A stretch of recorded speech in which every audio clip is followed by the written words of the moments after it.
Bonjour à tous pour cette nouvelle histoire de Shabbat. C'est l'histoire, une anecdote plutôt, qui est arrivée à l'un des maîtres, le grand maître du Moussar de ces dernières années, le Rav Israël Salanter, qui, lors de l'un de ses déplacements en Europe, il est passé donc par Paris. Il visitait plusieurs communautés et il est passé par Paris, cette fameuse grande ville, Paris, et il a voulu se faire recevoir, enfin, les gens ont voulu le recevoir avec beaucoup d'honneur. Et donc tous les plus grands riches de la ville sont venus taper à sa porte, sont venus à sa rencontre, le suppliant de passer Shabbat chez eux. Et l'un des prétendants s'est adressé à Rav Israël Salanter en lui disant « Rav, je vous en supplie, vous pouvez venir à la maison. Je vous en supplie, venez à la maison. Vous savez, chez moi, on passe un Shabbat extraordinaire. Notre repas de Shabbat dure 3 heures. Les plats sont cuisinés par une dame qui a la Hirat Shamaim. C'est une veuve qui a perdu donc son mari il y a quelques années et qui s'occupe de nos repas de façon extraordinaire. Vous savez, donc la Hashgacha, il n'y aura pas de problème. Des chansons de Shabbat, on fera ce qu'il faut. On fait ce qu'il faut. Des divrei Torah, tout le monde fait des divrei Torah. On passe un moment extraordinaire. Notre Shabbat, notre vendredi soir, notre repas de Shabbat dure 3 heures de temps. Vous allez voir, ça va être un pur plaisir. Je vous en supplie, venez passer Shabbat chez nous. Et le Rav accepte, mais il pose la condition suivante. Il lui dit, j'accepte votre proposition, mais laissez-moi, s'il vous plaît, diriger et orchestrer le repas.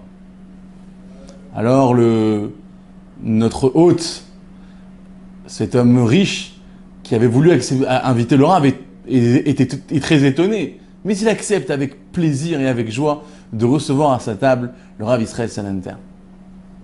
Et donc effectivement, le Rav se rend chez lui et durant le repas, tout de suite après avoir mangé, avoir fait le kiddush, il demande à ce qu'on serve donc les salades. Les salades arrivent sur la table.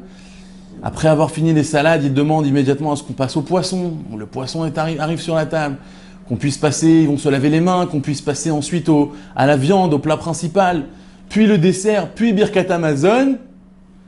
Et ensuite, le repas a l'air de se terminer. Et cet homme qui a invité le Rav lui dit, d'un air très étonné et un petit peu triste, il lui dit « Kvod Harav, je ne comprends pas quelque chose. Vous voulez tant que ça partir de chez moi? Tant que ça, je ne vous ai pas reçu comme il faut. Pourquoi vous voulez tant que ça accélérer les choses? On n'a pas fait de Dvar Torah, on n'a pas fait de chansons de Shabbat. C'est pas un repas comme on a l'habitude de faire. Pourquoi vous voulez tant que ça précipiter les choses ?» Alors Rav lui dit « Non, mon ami. On peut rester maintenant le temps que tu veux. Il n'y a aucun problème. On peut passer toute la nuit, si tu veux, à chanter et à réciter des divrei Torah et à se partager des divrei Torah. » Il dit « Mais viens avec moi, tu vas comprendre pourquoi j'ai fait tout ça. » Il dit « Très bien, je vous suis. » Il se lève, il se dirige dans la cuisine et là, il retrouve cette dame, cette veuve qui était en train donc de préparer, pendant tout le repas, elle préparait donc le repas de Shabbat et amener les différents plats.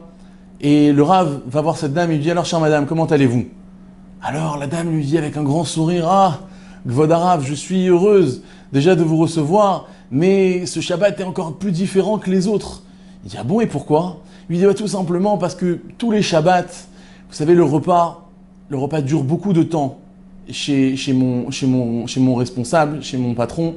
Il dure beaucoup de temps. Alors, eux profitent de ce grand moment et pendant 3 heures de temps, ils récitent des divrei Torah, chantent, etc. Mais moi, pendant ce temps, je suis obligé donc de préparer, de travailler ici, à tout mettre en place. Et en attendant, mes enfants m'attendent à la maison et voyant le temps passer, de façon quasiment systématique, mes enfants ont déjà fait le kiddush tout seuls, se sont endormis, ont déjà mangé un petit peu ce qu'ils pouvaient et se sont endormis. Et du coup, quand je rentre à la maison le soir, il n'y a plus personne pour pouvoir passer ce repas avec moi. Alors je récite mon kiddush tout seul, je mange quelque chose, de quoi faire le motzi, et je rentre dormir, un peu triste. Et c'est comme ça tous mes Shabbats. Alors ce soir, puisqu'on a fini le repas beaucoup plus tôt, ça va me permettre de pouvoir rentrer voir mes enfants et pouvoir passer un bon repas et un bon moment avec eux. Ah, merci beaucoup Kvod Harav, votre venue m'a donné cette chance-là. Ils sont sortis de la cuisine et le Rav dit à son hôte, tu comprends maintenant pourquoi j'ai demandé à accélérer les choses. Et ça, c'est la force de Rabbi Israël Salanter qui dans chacune de ces situations, dans chacune de situations dans lesquelles il était confronté, il arrivait à tirer un moussard, à tirer une leçon. Et en l'occurrence, la leçon qui nous apprend, c'est qu'on ne peut pas se montrer mahmir, pointilleux sur certaines mitzvot, ou bien vouloir faire les mitzvot de la meilleure façon possible sur le dos des autres. En l'occurrence, sur le dos de cette dame qui patientait comme ça pendant plusieurs heures au détriment de sa vie de famille. Alors, continuons à pratiquer les mitzvot de la meilleure façon possible, mais toujours, jamais sur le dos de qui que ce soit. Shabbat Shalom et à la semaine prochaine.